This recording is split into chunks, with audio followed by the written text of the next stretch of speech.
अच्छा क्लास, तो असाइनमेंट आपका ये था, सिंपल टेबल्स वाला तो आप लोग बना चुके थे, और इसमें रो स्पैन और कॉल स्पैन वाला हमने आपको कहा था बना लिएगा। तो बहुत सारे बच्चों ने बना लिया है, तो कुछ में भी कन्फ्यूजन है तो उसको देख लेते हैं हम। किसी को कोई प्रॉब्लम आ रही हो तो वो देख लें यहाँ पे। अच्छा सिंपल क्या एक टेबल ही बना हुआ है, जस्ट उसमें कॉल स्पैन रो स्पैन वाला सारा काम है। तो हम स्टार्ट करते हैं फर्स्ट रो से। अच्छा पहले काउंट करें कितनी रोज है इसकी। 1 2 3 4 5, है ना। 5 हॉरिजॉन्टल इसमें रोज है, कॉलम्स कितने 4 हैं। ठीक है, हम स्टार्ट करते हैं फर्स्ट रो से। फर्स्ट रो के अंदर कितने कॉलम्स हैं हमारे पास, 4 हैं। ठीक है, इसको हम फटाफट से बना लेते हैं। तो सबसे पहले हम क्या करते हैं, टेबल का टैग बनाएंगे। इसके अंदर फर्स्ट रो TR। अच्छा सारी हेडिंग्स हैं, आप लोग नोट करें तो हेडर हेडिंग में लिखा हुआ है, तो हम TD यूज़ करेंगे, TH। ठीक है, उसमें सिंबल लिख देते हैं हेडर। ठीक है, आप लोग कोशिश करो कि वर्ड सेम लिख लो, वैसे वो एक डमी टेक्स्ट लिखे हुए हैं, ओरिजिनल डेटा नहीं है। अच्छा भाई 4 कॉलम्स थे तो हमने 4 कॉलम्स बना लिए। तो हम जो है बॉर्डर भी लगा लेते हैं टेबल को, ताकि हमें आइडिया भी हो जाए कि हम जितना काम करते जा रहे हैं वो सही से बनता जा रहा है। देखें इसका आउटपुट ये आ रहा है, ठीक है, इसमें कोई मसला नहीं। अच्छा अब हम जा रहे हैं सेकंड रो पर। सेकंड रो के अंदर क्या है, जो फर्स्ट इसका सेल है वो एक्सपेंड हुआ हुआ है। अच्छा ये कॉलम में एक्सपेंड हुआ हुआ है या रो में, रो में। तो कॉल स्पेन यूज़ करेंगे या रो स्पेन, रो स्पेन। और कितना एक्सपेंड हुआ हुआ है अपने को काउंट करते हुए, 1 2 3 4। ठीक है, तो हम सेकंड रो बनाएंगे, ये वाली हमने TR कंप्लीट कर ली है। अब सेकंड रो बना रहे हैं हम, उसके अंदर फर्स्ट जो TD है उसमें लिखा हुआ कंटेंट क्या है। अच्छा स्पैन रॉस, ये ब्रेक हुआ है। ठीक है, ये दो जो है रॉस की नहीं जगह ले रहा, ये क्या है एक ही वर्ड है, जस्ट उसको ब्रेक किया हुआ है। तो आप लोग इस तरह से लिख सकते हो, आपने लिखा स्पैन और BR का टैग पता है ना, आप लोगों ने पढ़ा है लाइन ब्रेक करने के लिए। ठीक है, और आपने नेक्स्ट क्या लिखना है, वर्ड रॉस।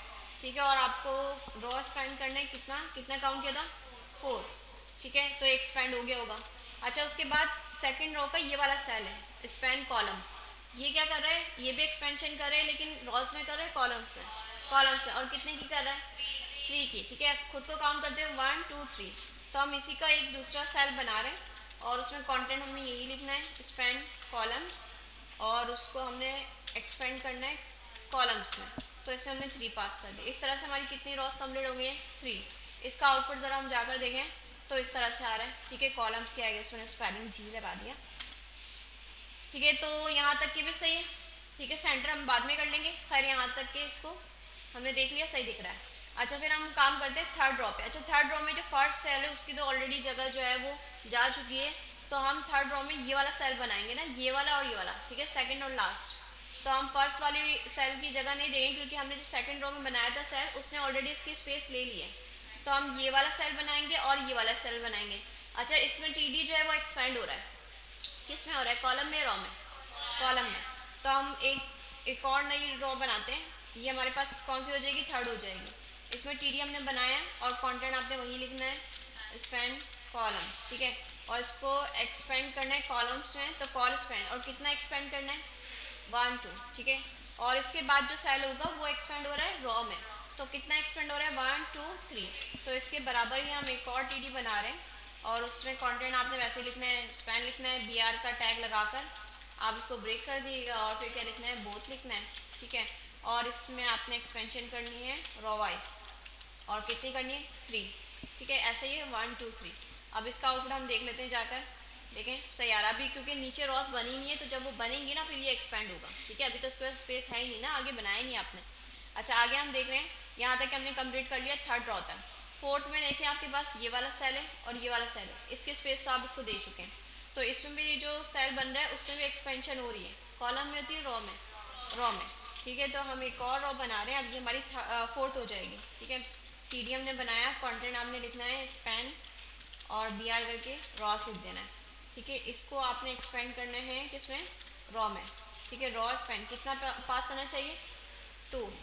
ठीक है, ये वाला सेल कंप्लीट हो गया। इसके बाद एक सेल होगा, उसमें कुछ भी नहीं करना, जैसे आपने एक ही सेल की वो स्पेस दे रहा है, तो एक TD बनाकर आपने जस्ट लिख देना है स्पैन कॉलम्स, कॉलम्स। ठीक है, अच्छा इसके बाद तो आपको नहीं बनाना ना, क्योंकि ऑलरेडी ऊपर वाले ने स्पेस ले लिया होगा। ठीक है, अच्छा इतना जाकर हम चेक करते हैं, तो देखें 2 तक हमने बनाया था, 2 रोज तक ये कंप्लीट हो गया, एक्सपेंड हो गया। अब लास्ट हमारे पास रो रह गई है ये वाली। ठीक है, इसमें जस्ट एक ही सेल है ना, क्योंकि इसकी ऑलरेडी स्पेस जा चुकी है, इधर से भी जा चुकी है और उधर से भी जा चुकी है। तो इसके अंदर हम एक ही सेल बनाएंगे और बी आर करके क्या लिख देंगे, स्पैन बोथ। तो लास्ट हम रो बना रहे हैं, ये हमारी हो जाएगी कौन सी वाली, फिफ्थ। और टी डी हमने बनाया है इसके अंदर, और कंटेंट हमने जस्ट क्या लिखना है, स्पैन और बी आर का टैग लगाकर बोथ। ठीक है, अब जाकर हम आउटपुट देखें तो देखिए कंप्लीट हो गया, सही लेआउट बन रहा है। ठीक है, वैसे ही आ रहा है। कंपेयर करें ज़रा, ये हमारी पिक्चर है और ये हमने बनाना था। ठीक है, इसको हम जूम आउट कर देते हैं। ठीक है, लेआउट चेक करें, सेंटर हम कर देंगे। लेआउट देखें ऐसे ही है कि फर्स्ट रो में 4 कॉलम्स हैं, सेकंड वाले में जो है वो एक्सपेंड हुआ हुआ है। ठीक है, सही बना है। तो आपने इस तरह से ही बनाना है कि जब जब आपने एक्सपेंशन करनी है, बस आपने देखते जाना है कि रो में हो रही है, कॉलम में हो रही है, कौन सी रो में हो रही है, ये आपने नोट करना है। अच्छा, अगर आपने सेंटर करना हो ना, यहाँ पे आप लोग देख रहे हैं टेक्स्ट सेंटर में आ रहा है, तो आप क्या कर सकते हैं, जिस टेक्स्ट को आप सेंटर करना चाह रहे हैं, जैसे सेकंड रो में हम ये वाला सेंटर करना चाह रहे हैं। ठीक है, कौन सा वाला, सेकंड वाला। ठीक है, इसमें आप एट्रीब्यूट पास कर सकते हैं अलाइन के नाम से। कौन सा, अलाइन। और इसमें आप वैल्यू पास कर दो सेंटर। क्या पास करना है, सेंटर। तो देखिए सेंटर में आ जाए, सही है। तो आपने टेक्स्ट को सेंटर में करना है तो आप क्या कर सकते हैं, एट्रीब्यूट पास कर सकते हैं। एट्रीब्यूट का नाम क्या है, अलाइन। और वैल्यू आपने कौन सी पास करनी है, सेंटर। ठीक है, तो आप लोगों को समझ में आ गया होगा, मुश्किल तो नहीं है ये। ठीक है, बस आप लोगों ने अगर कंफ्यूज भी होते हैं तो पेपर एंड पेन लेकर ना इसको आप ज़रा ड्रॉ कर लिया करें कि इतने कॉलम्स है, इतनी रोज हैं। जब आपको स्ट्रक्चर समझ में आ जाएगा ना, बनाने में आसानी होगी। वरना फिर आप बीच में फंस जाते हैं, फिर बड़ा कंट्रोल करना मुश्किल हो जाता है, क्योंकि सी वाला सेल जो है एम्प्टी हो गया है, अब इसको कैसे मैनेज करें, तो वो बड़ा मुश्किल हो जाता है।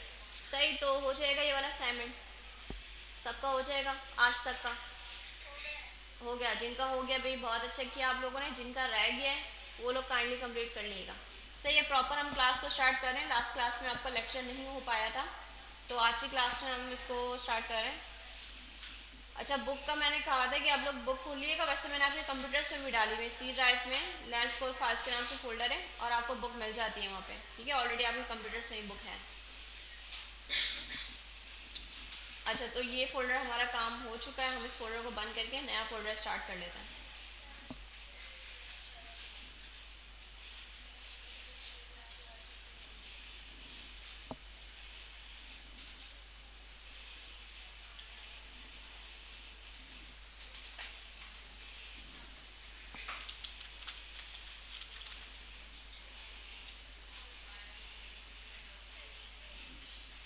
अच्छा, चैप्टर्स हमने पढ़ लिए हैं।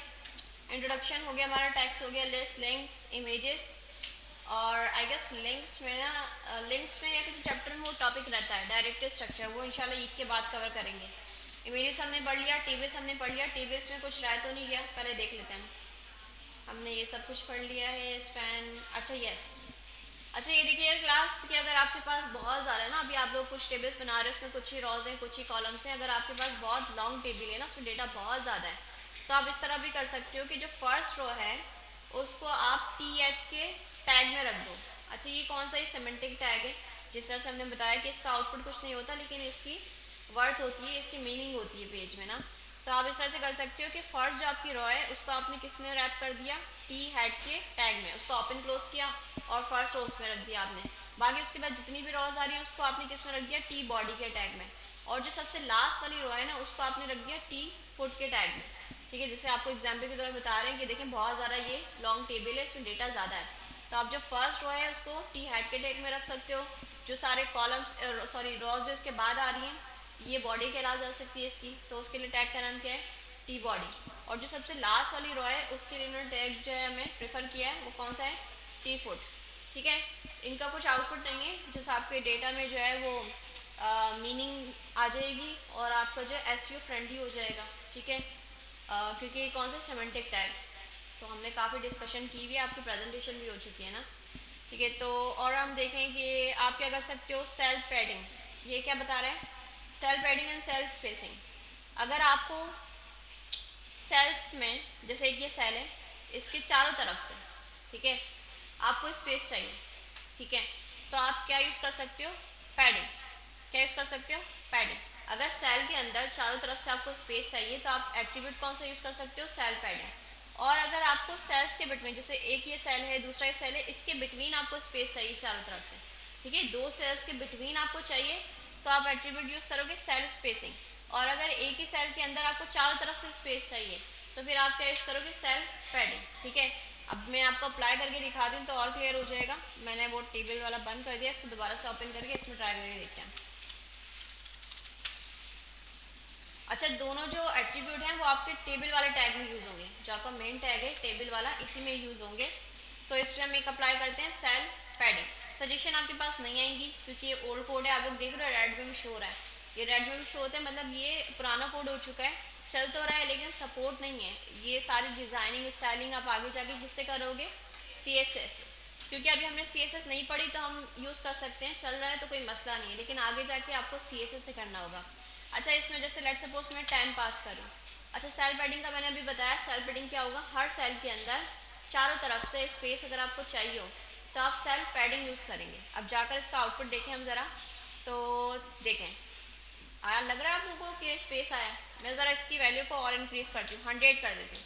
ठीक है, देखें हर सेल में देखिए चारों तरफ से 100 पिक्सल्स का स्पेस आ गया, बहुत ज़्यादा ही कर दिया मैंने इसको। इसको हम 50 करके देख लेते हैं ताकि एक व्यू में तो दिखे हमें। 50 कर दिया, ठीक है, या हम इसको 30 भी कर सकते हैं। ठीक है, ये देखें हर सेल के अंदर चारों तरफ से स्पेस आ गया ना, तो ये किससे हुआ, सेल पैडिंग। अच्छा, और जो दूसरा मैं आपको बता रही हूँ वो सेल स्पेसिंग है। वो क्या हो रहा है कि आपने सेल्स के बिटवीन आपको स्पेस चाहिए तो आप जो है ये यूज़ कर सकते हो। मैंने लिखा 50, तो देखिए सेल्स के बिटवीन चारों तरफ से, एक ये सेल है दूसरा ये सेल है, उसके चारों तरफ बिटवीन, ठीक है, बिटवीन में चारों तरफ से स्पेस आ रहा है, तो ये किससे आ रहा है, सेल स्पेसिंग। अच्छा, अगर हम एक को कट करें ज़रा, स्पेसिंग वाला, स्पेसिंग से क्या होगा, सेल्स के बिटवीन, ठीक है, नॉट सेल्स के अंदर, सेल्स के बिटवीन, जितने भी सेल्स होंगे उनके बिटवीन चारों तरफ से स्पेस आएगा इस तरह से। ठीक है, अभी देखिए इसके अंदर नहीं आ रहा, ठीक है, अराउंड में आ रहा है चारों तरफ से। अच्छा, अगर मैं इसको हटाकर सेल स्पेसिंग वाला यूज़ करूँ, सॉरी पैडिंग वाला, तो इससे क्या होगा, सेल पैडिंग से क्या होगा, यस, हर सेल के अंदर चारों तरफ से स्पेस आएगा। ठीक है, तो अगर आप लोग यूज़ करना चाहें तो यूज़ कर सकते हैं। अगर आपको लगता है कि आपके सेल्स की जो है थोड़ा वो बहुत ज़्यादा इमेजेस जो है वो कंजेस्टेड हो रही हैं तो आप लगा सकते हो वाला। ठीक है, लेकिन ओल्ड कोड है, बुक में आपको लिखा हुआ है कि ये पुराना कोड है, ठीक है, ओल्ड कोड, ठीक है, यूज़ नहीं होता अब, लेकिन आप यूज़ कर सकते हो जब तक कि आप लोग HTML पढ़ो, सॉरी। अच्छा, बॉर्डर लगाना हमने सीख लिया था और बैकग्राउंड कलर भी आप लोगों को लगाना आ गया था, तो इस चैप्टर में इतना ही था, रिमेनिंग चीज़ें हमने देख ली हैं। अच्छा, नेक्स्ट चैप्टर में हम मूव कर रहे हैं फॉर्म्स। ठीक है, बहुत ज़्यादा यूज़ होता है, अभी आप लोगों ने सैलानी में भी एडमिशन लिया था तो एक फॉर्म आप लोगों ने फिल किया था, तो क्या समझ में आता है आप लोगों को फॉर्म किस पर्पज़ के लिए बने होते हैं, फॉर्म किस लिए यूज़ होता है, इन्फॉर्मेशन, ठीक है, इन्फॉर्मेशन डेटा लेने के लिए, ठीक है, कि आपकी इन्फॉर्मेशन, आपके बारे में, आपकी क्वालिफिकेशन, आपका फुल नेम, लास्ट नेम, ठीक है, ये सारी चीज़ें पूछने के लिए आपसे एक फॉर्म लिया जाता है, फिल करवाया जाता है। जिस यूनिवर्सिटी में एडमिशन आप लोग लेते हैं तो पूरा आप लोगों से फॉर्म, ठीक है, उसमें तो बहुत ज़्यादा कुछ आपको करना होता है, पर्सनल इन्फॉर्मेशन, ठीक है, NICs और बहुत ज़्यादा कुछ आपको फिल करना पड़ता है। अच्छा, एक गूगल पे भी आप लोग देख रहे होते हैं कि गूगल पे आप लोग कुछ सर्च करते हैं तो ये भी एक तरह का फॉर्म हो सकता है ना। फॉर्म आप उस चीज़ को कह सकते हो कि जहाँ पर आप अपना डेटा इनपुट कर रहे हो, ठीक है, जहाँ पे आप अपना डेटा इनपुट कर रहे हैं वो चीज़ क्या कहलाएगी, फॉर्म। तो गूगल पे भी आप इससे कुछ रिक्वायर कर रहे होते कि मुझे लेट सपोज मुझे जो है टेबल्स के बारे में पढ़ना है, कुछ भी आपने सर्च करना है तो आप उसको डेटा लिखते हो ना, टाइप करते हो, तो ये भी एक तरह का क्या हो सकता है, फॉर्म हो सकता है कि आपसे डेटा ले रहा है। ठीक है, अच्छा, तो फॉर्म्स जो है किस तरह से बनाए जाते हैं, किस किस टाइप के होते हैं, पहले हम ये देख लेते हैं। किसी किसी में आपसे जो है टेक्स्ट में पूछे जाते हैं, आपका फुल नेम पूछ लिया, आपका फर्स्ट नेम पूछ लिया, आपका लास्ट नेम पूछ लिया। किसी में हो सकता है आपसे पासवर्ड, जैसे आप लोग लॉगिन कर रहे होते हैं गूगल अकाउंट तो अपना पासवर्ड एंटर करते हैं तो वो किस में आता है, बुलेट पॉइंट्स में आता है, ठीक है, जैसे इस तरह से डॉट्स होते हैं और आपको जो है इस तरह से हाइड करके दिखाया होता है, फिर आप आई का आइकन होता है, अगर देखना चाहें तो देख लेते हैं। अच्छा, कुछ इस तरह से होता है, फेसबुक पे आप लोगों ने देखा होगा कमेंट सेक्शन होता है, वहाँ पे आप लोगों ने एक लाइन तो नहीं लिखते ना, काफ़ी लोग अपने जो ओपिनियंस शेयर कर रहे होते हैं तो वो काफ़ी जो है पैराग्राफ की सूरत में लिख देते हैं, तो उसके लिए आप क्या यूज़ कर सकते हो, टेक्स्ट एरिया, ठीक है, इसमें लिख भी आप टेक्स्ट सकते हैं और इस वाले में भी टेक्स्ट लिख सकते हैं, लेकिन इसमें क्या है, सिंगल लाइन, ठीक है, जो टेक्स्ट वाले हैं इसमें सिंगल लाइन ऑफ डेटा आप इसमें इनपुट कर सकते हैं, और जो टेक्स्ट एरिया है इसमें क्या है, मल्टीपल लाइन्स, कि आपने ज़्यादा लिखना हो, पैराग्राफ की सूरत में लिखना हो, ये बहुत ज़्यादा आपको मल्टीपल लाइन्स चाहिए तो आप क्या यूज़ करोगे, टेक्स्ट एरिया। अच्छा, आप लोगों ने ये भी देखा होगा कि आपके इस तरह से ऑप्शंस होते हैं, आपने सेलेक्ट करना होता है, जैसे अभी आप लोगों से फॉर्म पे पूछा होगा कि डू यू हैव लैपटॉप, तो येस और नो का ऑप्शन होगा, उसमें से कोई एक ही सिलेक्ट कर सकते हैं। तो अगर आपके पास मल्टीपल ऑप्शंस हो और यूज़र को सिर्फ एक ही सिलेक्ट करना हो तो हम इसको कहते हैं रेडियो बटन, क्या कहते हैं, रेडियो बटन। अच्छा, चेक बॉक्स क्या होता है कि यूज़र एक से ज़्यादा, अच्छा चेक बॉक्स का आप देख रहे हैं, इसका बॉक्स भी स्क्वायर वाला होता है, उसका सर्किल होता है और इसका क्या होता है, स्क्वायर होता है। तो इसमें आप क्या कर सकते हैं कि एक से ज़्यादा ऑप्शंस को सिलेक्ट कर सकते हैं, मल्टीपल ऑप्शंस को सिलेक्ट किया जा सकता है किसमें, चेक बॉक्स में। ठीक है। अच्छा, ड्रॉप डाउन भी आप लोगों ने देखा होगा, कंट्रीज होता है कि सिलेक्ट योर कंट्री, उसमें इतने सारे पाकिस्तान में, सॉरी दुनिया में बहुत सारे जो है कंट्रीज़ हैं, तो उसमें पाकिस्तान को आपको सिलेक्ट करना होता है, तो बहुत सारे कंट्रीज़ जो है वो लिस्ट में आ रहे होते हैं, तो उसमें भी ऑप्शंस होते हैं ना। तो आप लोग बोलोगे मिस ऑप्शंस तो हम ऐसे ही पास कर सकते हैं, यूज़र ने एक ही सिलेक्ट करना है, इसमें भी एक ही सिलेक्ट करना है, तो हमने इसमें लिस्ट फॉर्म क्यों बना रहे थे, जिसको हम ड्रॉप डाउन भी कह रहे होते हैं, ऐसा क्यों। ऑप्शंस तो हम ऐसे भी दे सकते हैं ना कि यूज़र को एक ही सिलेक्ट करना है, ऐसे कर जैसे हम लिखे पाकिस्तान, अफगानिस्तान, इंडिया बराबर में लिखते चले जाएं, सारी कंट्रीज वर्ल्ड में जितनी भी है ना, तो इस तरह से हम लिखते हैं, या हम ऐसे लिखें कि हमने ड्रॉप डाउन बना लिया कि वो क्लिक करेगा, पूरी एक लिस्ट खुलेगी और उसमें से जाके कोई सिलेक्ट कर सकता है। ठीक है, ऑप्शंस तो दोनों में ही दिए जा रहे हैं, सिलेक्शन भी एक ही दी जा रही है, लेकिन हम ये वाला ऑप्शन क्यों सिलेक्ट करते हैं कि हमारे पास जब मल्टीपल चॉइसेस होती हैं, सोचें क्या हम ऐसे नहीं कर सकते कि सारे ऑप्शन ऐसा से लिखते हैं पेपर पे, पेज पे, क्या दिमाग में आ रहा है। हाँ एग्जैक्टली ठीक है। अब देखिए कंट्रीज़ बहुत ज़्यादा हैं, तो हमारा पेज तो पूरा वेबसाइट तो भर जाएगी कंट्रीज़ के नाम से ना, तो हम क्या कर सकते हैं, लिस्ट की फॉर्म में क्या होगा कि ज़्यादा ऑर्गेनाइजेबल है कि भाई वो लिस्ट को क्लिक करेगा और उसमें से स्क्रॉल करता जाएगा, अपनी कंट्री को सिलेक्ट कर लेगा। ठीक है, तो इससे क्या होगा कि आपके जो है वो स्पेस ज़्यादा नहीं जाएगी पेज पे और सारे ऑप्शन भी विजिबल होंगे। ठीक है, तो ये आइडिया इसके पीछे। अच्छा, और आपने देखा होगा इस तरह से आपके पास बटन भी होते हैं, सब्सक्राइब, सबमिट, ठीक है, वो भी इससे बन जाते हैं। और कुछ आपने बटन देखे होंगे, खैर ये पुराने दौर के हैं कि पिक्चर्स भी लगी हो, अब तो खैर डिसेंट सी वेबसाइट्स होती हैं, 2-3 कलर थीम होते हैं और सिंपल सिंपल जो है इमेजेस होती हैं, कोई जो है वो कहते हैं ना वो शशके नहीं होते वेबसाइट पे, बहुत ज़्यादा कलरफुल नहीं होती, इस तरह से वेबसाइट नहीं होती। अच्छा, ये तो बहुत देखा होगा आपने, फाइल अपलोड, आप लोगों ने अभी अपनी A4 साइज़ पिक्चर भी अपलोड की होगी, ठीक है, फॉर्म में की थी, है ना, और अपने CV अपलोड करनी होती है तो इस तरह से बटन आता है। अभी आप लोगों ने क्लासरूम पे आप लोग सबमिट करवा रहे हैं असाइनमेंट, ब्राउज करके आप लोगों से बोलता है कि भाई कौन सी फाइल है, तो ये वाला ऑप्शन भी होता है। अच्छा, ये सब कुछ हमने देख लिया किस टाइप के हैं, अब ये खुद हम बनाएंगे भी, ठीक है, क्योंकि अब हम देखते हुए आ रहे थे, अब हम जो है खुद इसको पढ़ रहे हैं तो हम इसको बनाना भी सीखेंगे। अच्छा, उससे पहले हम थोड़ा देख लेते हैं कि फॉर्म काम कैसे करते हैं। जैसे आप जो है कोई फॉर्म फिल करते हो, सबमिट का बटन क्लिक करते हो, ठीक है, तो होता क्या है बिहाइंड द सीन, क्या हो रहा होता है। ठीक है, तो होता क्या है कि जैसे ही आप एक फॉर्म फिल कर रहे हो, आपने बटन प्रेस किया सबमिट का, तो आपका जो डेटा है ना वो एक सर्वर पे जाता है। सर्वर, अच्छा सर्वर क्या होता है, एक कंप्यूटर ही होता है, ठीक है, जो उन चीज़ों को प्रोसेस करने के लिए बैठा होता है। ठीक है, एक ख़ास किस्म का कंप्यूटर होता है। अच्छा, आप लोग भी इंशाल्लाह सर्वर बनाना सीखेंगे, बैकएंड डेवलपमेंट जब आप पढ़ रहे होंगे उसमें सर्वर बनाना आप भी सीखेंगे। तो क्या होता है कि भाई एक एड्रेस होता है कि हमने बटन को क्लिक किया, अब उस एड्रेस होगा उसका कोई ना कोई, उस एड्रेस पे जाएगा, उस कंप्यूटर पे जाएगा, उस कंप्यूटर पे उसने जो भी काम करना है कि आपका डेटा जो है वो डेटाबेस में एंटर करना है। ठीक है, उससे डेटा से जो भी लॉजिक लिखी होगी ना, जो डेवलपर ने सोचा होगा कि भाई जब यूज़र अपना डेटा देगा तो हम क्या करेंगे, और यूजुअली क्या होता है डेटाबेस में सेव हो रही होती है कि यूज़र्स का सारा जो डेटा होता है एक डेटाबेस होता है। जैसे समझ लें यूनिवर्सिटी में एक वो होती हैं क्या कहते हैं इसको, अलमारियाँ टाइप होती हैं जिसमें आपके असाइनमेंट सबमिट हो रहे होते हैं ना, कि स्टूडेंट असाइनमेंट देते हैं तो उसमें टीचर्स जो है सबमिट करवा देते हैं। ठीक है, तो इस तरह से क्या होता है कि डेटाबेस होते हैं जहाँ पे यूज़र्स का डेटा फिल हो रहा होता है। जैसे आप लोग सोचें सैलानी में कितने सारे बच्चे हैं, तो उनका डेटा कैसे संभाला जा रहा होगा, कोई लिख तो नहीं रहा होगा ना पेपर में, मैनुअली काम तो कोई नहीं कर रहा होगा। तो एक क्या है, क्योंकि एक प्रॉपर जो है वेबसाइट है, फॉर्म है, तो एक डेटाबेस बनाया होता है, एक जगह होती है, एक प्लेटफॉर्म होता है जहाँ पे यूज़र्स का डेटा सेव किया जा रहा होता है। ठीक है, तो इन फ्यूचर ये होता है ना कि अगर लेट्स सपोज आपने अपना ट्रांसफ़र करवाना है, कोई भी इशू आता है, आपने चेंज करवाना डेटा, तो वो वहाँ से डेटाबेस से निकालते हैं आपका डेटा और उसको चेंज कर देते हैं, जो भी उनकी रिक्वायरमेंट होती है उसको फुलफिल कर देते हैं। अच्छा, फिर जो है सर्वर जो है वो डिसाइडेड होता है कि भाई क्या यूज़र को आप थैंक यू का मैसेज भेजना है, या यूज़र को जो भी रिस्पॉन्स देना है वो उसके अकॉर्डिंग दिया जाता है। लेकिन बिहाइंड द सीन देखें, मैंने थोड़ा सा ना आपको लेट में बताया, बहुत इसके पीछे टेक्निकल बातें होती हैं, लेकिन अभी हम लोग HTML पढ़ रहे हैं, बेसिक है हमारी, तो हम लोग इतना समझ लेते हैं कि जब भी कोई फॉर्म हम फिल करते हैं, सबमिट होते हैं, वो किसी ना किस पे जाता है, सर्वर पे जाता है।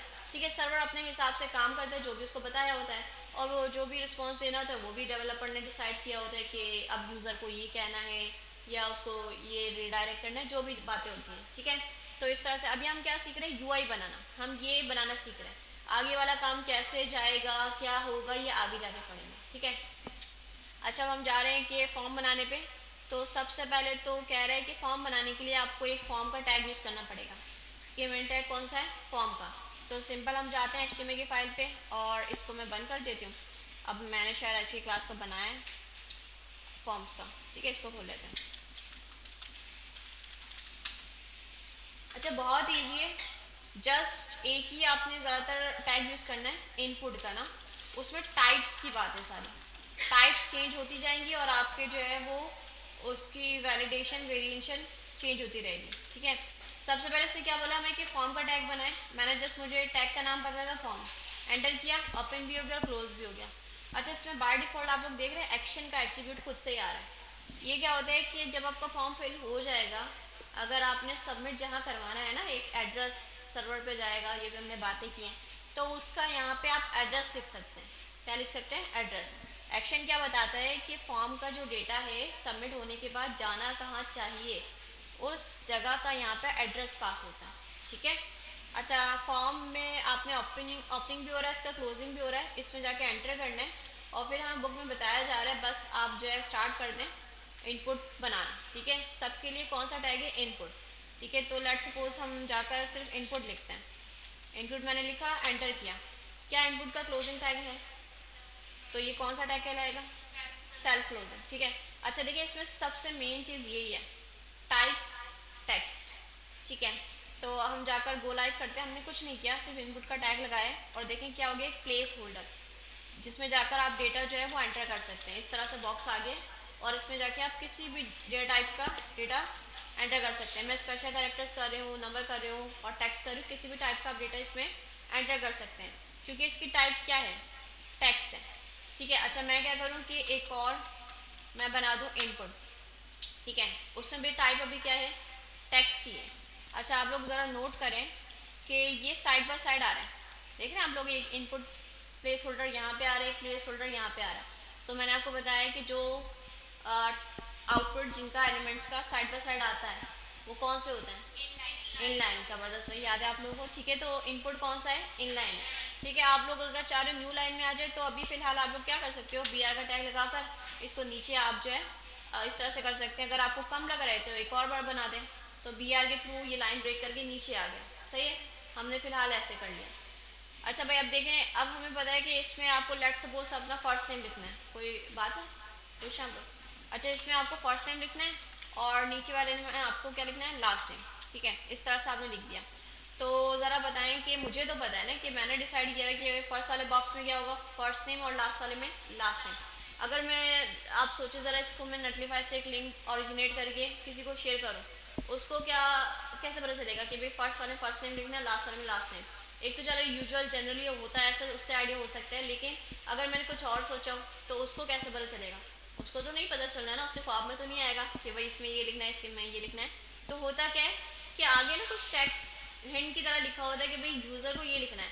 अगर क्या हो कि मैं इस बॉक्स से पहले यहाँ पे लिख दूँ फर्स्ट नेम, तो उसको पता चल जाएगा कि इसमें क्या लिखना है? फर्स्ट नेम लिखना है। और चलो अगर मैं इससे पहले लिख दूँ लास्ट नेम, तो यूज़र को क्या आइडिया हो जाएगा? इसमें लास्ट नेम लिखना है। जैसे आप लोग किचन में भी देखते हो ना, अब सारे वो बर्नीज जो एक तरह की होती हैं, अम्मी ने एक तरह की रखी होती हैं, तो हम जाके कंफ्यूज हो जाते हैं, हम दार चीनी का है और फिर कुटी मिर्चे का है, तो हम क्या बोलते हैं भाई एक लेबलिंग कर लेते हैं कि हम लोग वो फ्रेंड्स निकाल के ना एक लेबल लगा देते हैं कि भाई इसके ऊपर ये वाली चिट लगा दी, ये वाली चिट लगा दी, तो उससे आइडिया हो जाता है कि इसके अंदर यही निकलेगा, है ना। ये तो नहीं है कि नमक की जगह सरफ निकल जाएगा, ठीक है। लेबल्स लगे हुए सबके ऊपर, तो हम भी ऐसा करते हैं कि इसको लेबलिंग कर लेते हैं, ठीक है, ताकि यूज़र को आइडिया हो जाए कि भाई इसमें ये लिखना है, ठीक है। हमारा जो इनपुट फील्ड है वो और ज़्यादा जो है वो अंडरस्टैंडेबल हो जाएगी। तो आपने क्या करना है, एक लेबल का टैग, ठीक है, अभी मैं आपको एक पे करके दिखा रही हूँ। आपने क्या करना है, लेबल का एक टैग है, इस तरह से आपने लिखा, ठीक है। अब आप लोगों ने क्या करना है कि इस इनपुट को इस लेबल के साथ आपने कनेक्ट करना है, ठीक है। लेबल का भी टैग है, जिससे आपको क्या पता होना चाहिए कि भाई लेबल लिखने के लिए आपको लेबल की स्पेलिंग सही आनी चाहिए। एंटर किया, ये खुद ही से कंप्लीट कर रहा है ओपनिंग क्लोजिंग, और इसमें फॉर का एट्रीब्यूट भी आ रहा है। अच्छा, मुझे क्या करना है कि इस वाले लेबल को इस वाले इनपुट से कनेक्ट करना है, और इसमें लिखना क्या है कि भाई यूज़र को मैंने क्या बताना है कि इसमें फर्स्ट नेम लिखना है आपने, तो मैंने इसमें लिख दिया फर्स्ट नेम, ठीक है। और इस तरह से हम देखें तो ठीक है, फर्स्ट नेम आ गया है और इसके बराबर में आ गया। अब थोड़ा समझ में आ रहा है कि इसमें फर्स्ट नेम लिखना है आपने। अच्छा, लेकिन अभी ये कनेक्ट नहीं हुआ है आपस में ना, जैसे आप लोग देख रहे हैं, अब इसको क्या पता, और भी मैं इनपुट्स बनाती जाऊंगी और भी लेबल्स बनाती जाऊंगी, तो हमें एक पेयर की स्टूडेंट बनाना चाहिए ना कि ये वाला इनपुट इसके लिए है, ये वाला लेबल इसके लिए है। तो आप लोग देख रहे हैं सर, इसमें 4 का एट्रीब्यूट भी आ रहा है। ठीक है, आपने क्या करना है, 4 का एट्रीब्यूट और जिस इनपुट के साथ आपने कनेक्ट करना है, इसमें एक आप पास करेंगे आईडी का एट्रीब्यूट। ठीक है, लेबल का 4 का एट्रीब्यूट और इनपुट का आईडी का एट्रीब्यूट, इसमें आप टेक्स्ट लिखो और वो सेम होना चाहिए। ठीक है, जैसे मैंने फर्स्ट नेम लिखना था तो मैंने एफ नेम लिख दिया शॉर्ट में, इसमें मैं लिख दिया एफ नेम। ठीक है, अच्छा अब इसका फ़ायदा क्या होगा कि मेरे कोड में भी इसका कनेक्शन हुआ है। इसका फ़ायदा एक ये भी है कि जब मैं फर्स्ट नेम के ऊपर क्लिक करती हूँ तो देखिए कर्सर मेरा ब्लिंक कर रहा है इनपुट के अंदर, ये पहले नहीं हो रहा था। ठीक है, ये पहले नहीं हो रहा था, पहले आपको करके दिखाया जब ये चीज़ें नहीं थी। तो अब मैं इस पर क्लिक करूँ, लेकिन कुछ भी नहीं हो रहा, जस्ट उसी को सिलेक्ट कर रहा है। ठीक है, और जैसे ही मैंने इसका कनेक्शन बनाया है, इन दोनों को आईडी और 4 में जो टेक्स्ट सेम पास किया है, अब मैं इस पर क्लिक करूँ तो मेरा कर्सर क्या हो रहा है, प्लेस होल्डर के अंदर ब्लैंक हो रहा है। ठीक है, तो ये आपने देख लिया। अच्छा, लेबल एक इस तरीके से बनाया जाता है, और दूसरा तरीका ये कि भाई आप इतना ना करें, आप अलग से जो है लेबल का टैग बना रहे हैं, इनपुट का टैग अलग से बना रहे हैं, आप इस तरह भी कर सकते हैं कि आपने लेबल का टैग ओपन किया। ठीक है, इसी के अंदर ये 4 की अब ज़रूरत नहीं है, आपने 4 को हटा दिया, इसी के अंदर आपने इनपुट का टैग बना दिया। ठीक है, इस तरह से, और यहाँ पे इनपुट से पहले आपने टेक्स्ट दिखाना है तो आप यहाँ पे लिख दें फर्स्ट नेम। ठीक है, तो इस तरह भी कर सकते हैं हम, इसका आउटपुट भी वैसे आएगा, और इसको मैं क्लिक कर रही हूँ तो कर्सर अंदर ब्लिंक भी कर रहा है। तो आप लोग ज़रा बताएं कौन सा वाला तरीका आसान है, ये वाला। ठीक है, लेकिन पहले वाले की प्रैक्टिस भी ज़रूर करनी है। सही, तो मैंने आपको पहले वाला बताया, उसकी प्रैक्टिस भी ज़रूर करनी है आप लोगों ने। तो आई गेस पहले, क्योंकि कंफ्यूज ना हो जाए आप लोग, पहले आप लोग उस वाले की प्रैक्टिस कर लो, क्योंकि वो हम कभी भी नहीं लिख रहे होंगे, ऑब्वियसली हम लोग दूसरा वाला तरीका ही लिख रहे होंगे, लेकिन इन केस कभी आपको कोड में ये देखना मिल गया तो आपको पता होना चाहिए काम कैसे कर रहा है। सही, तो मैं आप लोगों को 5 मिनट का टाइम दे रही हूँ कि आप लोग एक लेबल और उसके साथ इनपुट कनेक्ट कर लो इस तरह से। ठीक है, हो जाएगा, नहीं मुश्किल तो नहीं है, 5 मिनट के अंदर हो सकता है। चलें जी, इसको कर लें फिर आप। अच्छा, तो इस वाली अप्रोच की प्रैक्टिस हो गई है, लेकिन हम यूज़ कौन सा करना चाहेंगे, दूसरा वाला ना, कि लेबल का टैग बनाया और अब आपको 4 की नीड नहीं है, इसके अंदर आप इनपुट का टैग बनाएं और इसमें टाइप आप टेक्स्ट लिखते हैं अभी फ़िलहाल, और आपने क्या यूज़र से लिखवाना है, फर्स्ट नेम। ठीक है, तो इतना हमने किया और इसका आउटपुट देखा तो इस तरह से आ रहा है, कनेक्टेड भी है। ये वाली देखा आप लोगों ने, क्लिक करने के बाद कर्सर ब्लिंक कर रहा है, ये नोट किया आप लोगों ने। अच्छा, तो इस तरह से हम जो एक और बनाना चाहेंगे जिसमें हम लास्ट नेम लेंगे, तो इस तरह से दोबारा से लेबल का टैग बनाया हमने, और इसके अंदर 4 हमें नहीं चाहिए, और इसके अंदर इनपुट हमने बनाया, और इससे पहले हमें इसमें लास्ट नेम रिक्वायर्ड है, तो हम इसे लिख दें लास्ट नेम। ठीक है, अच्छा, अब ये साइड बाय साइड आएंगे, तो इस चीज़ को मैनेज करने के लिए हम फिलहाल क्या कर सकते हैं, BR लगा सकते हैं। ठीक है, इस वाले लेबल से पहले मैं 2 BR लगा रही हूँ, क्योंकि एक से एक लाइन ब्रेक हो रही है, तो मैंने एक और लगा दिया, तो अब ठीक है, प्रेजेंटेशन अच्छी हो गई है। तो इस तरह से बस आपने इनपुट्स बनाते जाना है और लेबलिंग करते जाना है, यूज़र को भी आइडिया हो जाएगा कि आपने क्या लिखना है। अच्छा, जो ये सबसे लॉन्गेस्ट चैप्टर है HTML का, वो इस वजह से कि इसमें टाइप्स बहुत ज़्यादा हैं। ठीक है, अभी आपने देखा कौन सा देखा, टेक्स्ट। टेक्स्ट का मतलब क्या है कि यूज़र किसी भी टाइप का डेटा इनपुट कर सकता है, लेकिन सिंगल लाइन में। ठीक है, सिंगल लाइन ऑफ डेटा अगर आपने यूज़र से लेना हो तो आप टाइप क्या रखोगे, टेक्स्ट। अच्छा, अगर आपने पासवर्ड लेना हो यूज़र से, जैसे अगर हम एक और बनाएं, इसी को मैं कॉपी पेस्ट करके नीचे एक और बना लेते हैं हम, यूज़र से हमने लेना है पासवर्ड। ठीक है, तो सिंपल टाइप क्या हो जाएगी, पासवर्ड, इतना सिंपल। ठीक है, और यूज़र के हैंड के लिए आप लिख दें कि उसने यहाँ पे पासवर्ड एंटर करना है, तो यहाँ पे लिख दिया पासवर्ड। तो अब जाकर देखें हम, तो ये चेंज हो चुका है, देखिए पासवर्ड आ रहा है। अब मैं जो भी इसमें लिखते जा रही हूँ तो ये बुलेट पॉइंट में शो कर रहा है। सही, तो आप इसमें नंबर्स भी लिख सकते हैं, आप इसमें स्पेशल कैरेक्टर कुछ भी पुट कर सकते हो, ये आपको शो कैसे करवाएगा, बुलेट पॉइंट पे। ठीक है, अच्छा, आगे हम देखें और किस किस टाइप की हमारे पास इनपुट फील्ड्स हैं। हमने टेक्स्ट देख लिया है। ठीक है, अच्छा, इसमें कुछ चीज़ें हैं, एट्रीब्यूट्स आपको बता रहे हैं। एक नेम का एट्रीब्यूट है।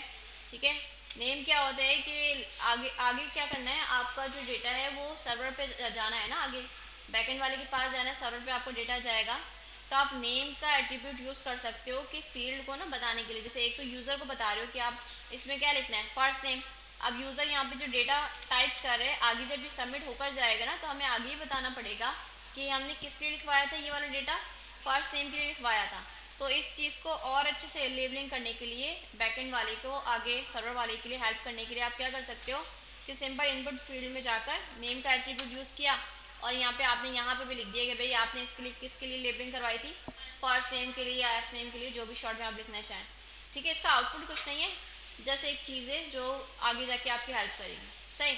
अच्छा, एक नेम का देख लिया हमने, और आपको और भी बता रहे हैं कि आप साइज़ यूज़ कर सकते हो। ठीक है, साइज़ क्या है कि अभी आप देख रहे हो इनपुट फील्ड का साइज़ इतना आ रहा है, अगर आपने इसको इंक्रीज़ करना है डिक्रीज़ करना है तो आप कौन सा एट्रीब्यूट यूज़ कर सकते हो, साइज़ का। अब मैंने इसमें साइज़ लिखा और लेट सपोज मैंने लिख दिया 100। ठीक है, तो देखें आप 100 से काफ़ी जो है स्क्रॉल बार आ गया, काफ़ी ज़्यादा इसमें हो गया। ठीक है, इसका साइज़ इंक्रीज़ हो गया। इसको 50 कर दे अगर हम, तो देखिए 50 से। ठीक है, इसका साइज़ आप मैनेज कर सकते हैं, तो इस तरह से आप पास कर सकते हैं। अच्छा, और क्या है, मैक्स लेंथ, कि आप कितने कैरेक्टर्स जो है चाह रहे हो कि यूज़र टाइप कर सके। हो सकते हैं ना कि आपको जैसे फ़ोन नंबर टाइप करते हैं तो उसमें कितने डिजिट्स आपको करने होते हैं, 11, उससे ज़्यादा आप नहीं कर सकते हैं। तो अगर आपने थोड़ा बहुत रिस्ट्रिक्ट करना है, ठीक है, वैलिडेशन लगानी है, तो आप क्या कर सकते हो, मैक्स लेंथ का आप एट्रीब्यूट पास कर सकते हो।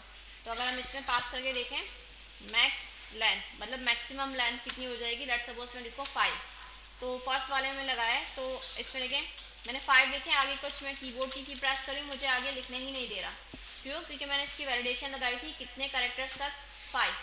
ठीक है, लेकिन आपने देखा होगा कि भाई लेट्स सपोज अगर कोई डेवलपमेंट सीख रहा है, ठीक है, थोड़ा टेक्निकल बंदा है, वो क्या करेगा, आपको इंस्पेक्ट करेगा, इस तरह से कोड देख लेगा और इसमें जाके ये एट्रीब्यूट हटा भी सकता है। ठीक है, कोड में थोड़े से चेंजेस कर भी सकता है, तो अब वो इसने हटा दिया आपका एट्रीब्यूट और अब वो मज़ीद आगे लिख सकता है। तो ये पक्की वैलिडेशन है क्या, कोई भी ऐसे जाके कर सकता है ना, ब्राउज़र में जाके कोड को चेंज कर सकता है।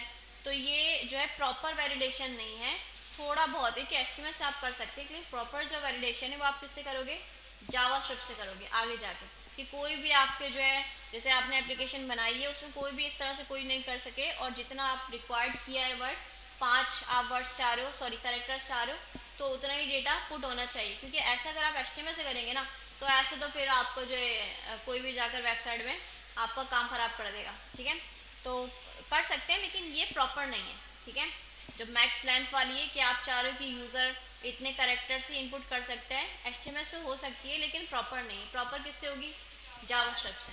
ठीक है, अच्छा ये तीनों एट्रीब्यूट्स है हर एक इनपुट में यूज़ हो सकते हैं, क्योंकि इनपुट के टैग तो सेम है ना, जैसे उसकी क्या हो रही है, टाइप चेंज हो रही है, तो ये तीनों के तीनों एट्रीब्यूट किसी भी इनपुट में यूज़ हो सकते हैं।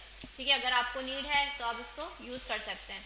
अच्छा, आगे हम देखें, बुक में हमें ये बताया था और आगे बताया इसने कि पासवर्ड टाइप क्या कर सकते हो, पासवर्ड, तो ये भी हमने देख लिया। इसमें भी देखें आप नेम, साइज, मैक्स लेंथ, इसमें भी यूज़ कर सकते हैं। अच्छा, आगे हम देखें टेक्स्ट एरिया। अच्छा, टेक्स्ट एरिया मैंने भी आपको बताया भी था किस लिए यूज़ होता है, text area multiple lines of data अगर आपने लेना हो तो आप क्या यूज़ करोगे, टेक्स्ट एरिया। ठीक है, तो हम इसको बनाते हैं। अच्छा, इसका ये टाइप इनपुट की टाइप नहीं है, ये अलग से इसका टैग है, उसका नाम क्या है, टेक्स्ट एरिया। टैग का नाम क्या है, टेक्स्ट एरिया। ये इनपुट की कोई टाइप नहीं है। तो नीचे जाकर अगर हम इसको बनाएं, ठीक है, लेबल के बाद एक और बी आर बनाया, अब ये टैग का नाम क्या है, टेक्स्ट एरिया। ठीक है, इसको मैंने एंटर किया, ओपन भी हो गया, क्लोज भी हो गया। अच्छा, इसमें नेम भी आया, आईडी भी आया, फिलहाल इसको इग्नोर करते हैं और इसका जस्ट आउटपुट देखते हैं कैसा आ रहा है। ठीक है, आउटपुट देखें तो ऐसे एक बॉक्स की तरह आ गया, लेकिन आपको दिख रहा है मल्टीपल लाइंस के लिए। ठीक है, थोड़ा सा वाइड है ये। ठीक है, और इसको आप जो है इस तरह से ड्रैग भी कर सकते हैं कि इस तरह से देखा भी होगा आपने, यूज़र का अगर डेटा ज़्यादा है तो अपनी नीड के हिसाब से और भी इसको ट्रैक कर सकता है। ठीक है, ऐसे भी कर सकते हैं हम। ठीक है, अच्छा भाई अब पता चल रहा है कि लेट्स सपोज अगर इधर हम फीडबैक लेना चाह रहे हैं यूज़र का ना, तो यूज़र को बताना चाहिए ना कि आपने इसमें क्या इंसर्ट करना है। तो इसके लिए भी हम क्या यूज़ कर सकते हैं, लेबल। ठीक है, तो हम इसको प्रॉपर करते हैं कि पहले हमने लेबल का टैग लगाया, ठीक है, उसके अंदर हम टेक्स्ट एरिया का टैग लगा रहे हैं। ठीक है, और टेक्स्ट एरिया से पहले हम लिख रहे हैं कि यूज़र ने इसमें क्या देना है, फीडबैक देना है। ठीक है, अब जाकर देखें, अब ये इनलाइन आ रहा है, तो हम क्या कर सकते हैं, बी आर के टैग के थ्रू इसको नीचे भेज सकते हैं इस तरह से। अगर आपको और चाहिए तो आप ज़रा सा एक और बी आर का टैग यूज़ कर सकते हैं।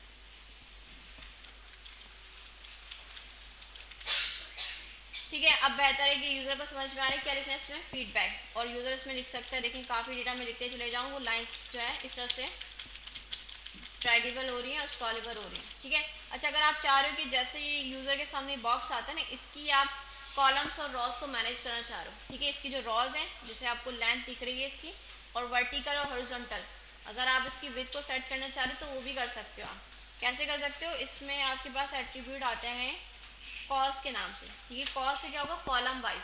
मतलब वर्टिकल इसमें कितने आप कॉलम्स ऐड करना चाह रहे हो, मैं लेट्स सपोज लिखूँ 50, ठीक है, जो कि 50, ये 50 कॉलम्स का जो है आपका टेक्स्ट एरिया बन चुका है, ठीक है, वर्टिकली ये एक्सपेंड हुआ है। अगर आपको रॉज में करना है तो आप इसमें रॉज लिख दो सिंपल, और अगर मैं सिर्फ 50 पास करूँ तो देखिए रॉज में 50 रॉज ऐड हो गई हैं, ठीक है, वहाँ से 50 कॉलम ऐड हुए थे और यहाँ से 50 रॉज ऐड हो गई, लेकिन बहुत ज़्यादा कर दिया हमने, लेट्स सपोज उसको हम 20 कर लेते हैं, डैट वुड बी बेटर, 20 भी बहुत ज़्यादा भाई, तो हम इसको 10 करके देखते हैं,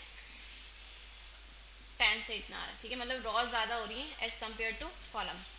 तो अगर हम इसको 5 करें तो देखें 5 रॉज, सही है, आप खुद से भी इसको डील कर सकते हैं जी, इसमें भी दे सकते हैं हम, ठीक है। कैरेक्टर्स की आपने मैक्स लेंथ डिफाइन करनी है, जैसे मैंने कहा 10, ठीक है, तो यूज़र जो है वो 10 कैरेक्टर्स ही इंसर्ट कर सकते हैं, लेकिन उससे आगे नहीं कर पा रही, लेकिन इसमें देना जो है वो आई गेस मीनिंगफुल नहीं है, क्योंकि इसमें हम चाह रहे हैं ना user multiple lines of data हमें दे, ठीक है, तो इस वजह से हमने टेक्स्ट एरिया यूज़ किया कि वो ज़्यादा डेटा इंसर्ट कर सकें, ठीक है, कर सकते हैं, वो अलाउड है, ठीक है, इनपुट के अलावा टेक्स्ट एरिया वाला टैग में भी अलाउड है, साइज़ भी अलाउड होगा इसमें, और अभी हमने कौन सा देखा था, साइज़ था, मैक्स लेंथ था, और तीसरा कौन सा था, नेम वाला, ठीक है, नेम तो देखें बाय डिफॉल्ट इसमें आ भी रहा है, तो किस चीज़ के लिए आप करवाना चाह रहे हैं इसमें आप लिख सकते हैं फीडबैक।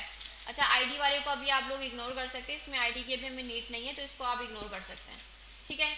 तो टेक्स्ट एरिया वाला समझ में आ गया, इसका कोई इनपुट की टाइप नहीं है, ये अलग से टैग है, टैग का नाम क्या है, टेक्स्ट एरिया, ठीक है। आप लोग जल्दी से एक पासवर्ड वाली बना लें और एक ये टेक्स्ट एरिया वाली भी आप लोग भी बना लें, ठीक है, ताकि आप लोग की भी साथ साथ प्रैक्टिस हो जाए। बस उसके बाद यही है चैप्टर में कि हमने टाइप्स पढ़ते जाना है और अप्लाई करके देखते जाना है। अच्छा, तो मुझसे सवाल किया कि समटाइम्स ऐसा भी होता है कि बॉक्स के अंदर जैसे आप कोई यूज़र नेम लिख रहे हैं, ठीक है, अब आपको नहीं पता होता कि कितने उसमें नंबर्स आने चाहिए, कितने उसमें अल्फ़ाबेट्स आने चाहिए और कितना स्पेशल कैरेक्टर आने चाहिए, तो क्या होता है बिहाइंड द सीन बॉक्स में ना लाइट करके लिखा होता है, ठीक है, लाइट सा लिखा होता है कि आप इस तरह से फॉर्मेट बना सकते हैं, बॉक्स के अंदर लाइट सा लिखा होता है, तो वो कैसे बनता है कि आप क्या करते हो कि इनपुट के अंदर आकर प्लेस होल्डर, एट्रीब्यूट का नाम क्या है, प्लेस होल्डर, ठीक है, अब इसके अंदर let's suppose enter your last name, ठीक है, इस तरह से लिख देते हैं, या हम ऐसे लिख देते हैं कि भाई आपने ना कुछ यूज़र नेम इस तरह से बनाना है, ठीक है, उसको हिंट हम दे रहे हैं कि आपने कुछ इस तरह से लिखना है, जैसे पाकिस्तानी नंबर होते हैं तो आपने 3 से स्टार्ट करना है या 92 से स्टार्ट करना है, तो वो लिखा होता है, ठीक है। अब देखिए बॉक्स में ना आपको शो हो रहा है लाइट से ग्रे कलर का, ठीक है, तो ये किससे हुआ है, प्लेस होल्डर, ये यूज़ होता है, आप कहीं भी यूज़ कर सकते हैं इसको, आप इनपुट पे चाह रहे हो इनपुट को यूज़ करो, आप चाह रहे हो इसमें टेक्स्ट एरिया में यूज़ करना चाह रहे हो, यहाँ पर भी आप यूज़ कर सकते हो, ठीक है, यहाँ पर भी आपने प्लेस होल्डर लिखा और यहाँ पे आपने लिख दिया कि एंटर योर फीडबैक, ठीक है, देखिए यहाँ पर भी शो, सही, इजी है, प्लेस होल्डर का एट्रीब्यूट है और उसमें यूज़र को गाइड करने के लिए आप इसमें टेक्स्ट लिख सकते हैं कि उसने किस तरह का फॉर्मेट इसमें बनाकर लिखना है।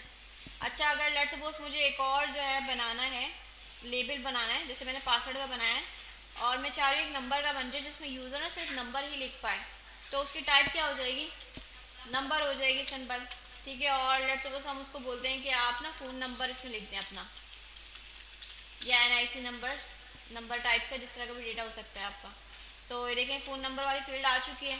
अब इसमें क्या होगा कि मैं अल्फ़ाबेट्स नहीं लिख सकती, ठीक है, सिर्फ मैं क्या ही पुट कर सकती हूँ इसमें, नंबर, देखिए नंबर से आप इसमें लिख सकते हैं, अल्फ़ाबेट्स नहीं लिख सकते, लेकिन एक स्पेशल अल्फ़ाबेट है ई को आप लिख सकते हैं, क्या रीज़न हो सकती है कि ई क्यों लिख पा रहे हैं, बाकी कोई भी हम अल्फ़ाबेट नहीं लिख पा रहे लेकिन ई को हम लिख सकते हैं, तो ई क्या होता है, मैथ्स में हम लोग पढ़ते हैं ना exponent, 10 raise to the power 3, ठीक है, तो वो क्या होता है एक्सपोनेंट होता है, तो वो अगर आपने लिखना हो ना कि 10 रेज़ टू द पावर 5, तो आप 10 लिखोगे, ई लिखोगे और क्या लिख दोगे 5, तो एक्सपोनेंट के लिए आप क्या लगा सकते हो, ई लगा सकते हो, तो इस वजह से आपको ये अलाउ कर रहा है कि जस्ट एक्सेप्ट ई जो है आप और कुछ यूज़ नहीं कर सकते, जस्ट क्या यूज़ कर सकते हो, ई यूज़ कर सकते हो, बाकी आप देखो ट्राई भी करोगे ना कुछ भी लिखने की आपको अलाउ नहीं करा, स्पेशल कैरेक्टर भी आपको अलाउ नहीं करेगा, सिर्फ नंबर्स अलाउ करेगा और बस आपको एक अल्फ़ाबेट कौन सा ई अलाउ कर देगा,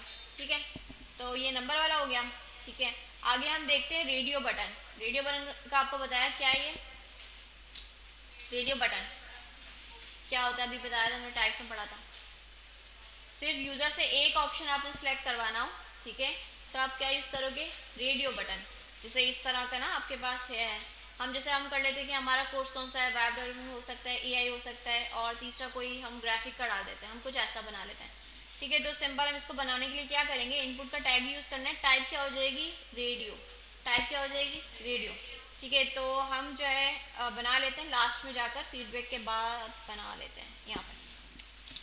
ठीक है, तो सबसे पहले लेबल भी आना चाहिए ना, किस लिए आप करवा रहे हैं, सिलेक्शन किस लिए करवा रहे हैं, ये यूज़र को पता होना चाहिए। तो हमने क्या करवाना है, कोर्स सिलेक्शन। ठीक है, ये हमने लिख दिया। इसके बाद इनपुट बना रहे हैं। अच्छा, इनपुट की टाइप रेडियो। अभी सिर्फ मैंने रेडियो किया है, अब इसका आउटपुट हम देख रहे हैं क्या आ रहा है। तो लास्ट में जाकर हम देखें। अच्छा, उससे पहले मैंने बी आर नहीं लगाया, मैं चाह रही हूँ न्यू लाइन से स्टार्ट हो, तो बी आर भी लगा लेते हैं। अच्छा देखिए, कोर्स सिलेक्शन और एक ये सर्कल सा आ रहा है, उससे मैं क्लिक कर रही हूँ तो सिलेक्ट भी हो रहा है। ठीक है, ये किससे हो रहा है, रेडियो से हो रहा है। अच्छा, मुझे थोड़ा सा इसको नीचे ले जाना है, तो सिंपल क्या कर सकते हैं, बी आर लगा दें। जहाँ कहीं भी आपको जस्ट न्यू लाइन से स्टार्ट करना है तो आप बी आर यूज़ कर सकते हैं।